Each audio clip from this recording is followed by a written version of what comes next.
పరీక్ష ఉంటుంది అని బైబిల్ సెలవిస్తుంది. ఈ విషయం 1 పేతురు పత్రిక 1వ అధ్యాయము 7వ వచనంలో చెప్పబడింది.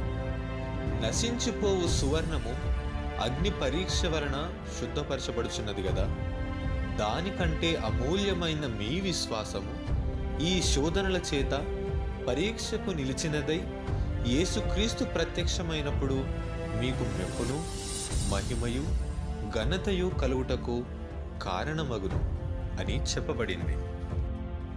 నిజానికి బంగారమును శుద్ధి చేయుటకు అగ్నితో కాల్చవలసి వస్తుంది. అలా కాల్చబడి శుద్ధి చేయబడిన బంగారమే శ్రేష్టమైనది మరియు విలువగలది. అదేవిధంగా బంగారము కన్నా అమూల్యమైన మన విశ్వాసము శోధనలు అనే అగ్ని చేత కాల్చబడి నిలిచినట్లయితే మన విశ్వాసము పరిపూర్ణమవుతుంది మరియు మన విశ్వాసమునకు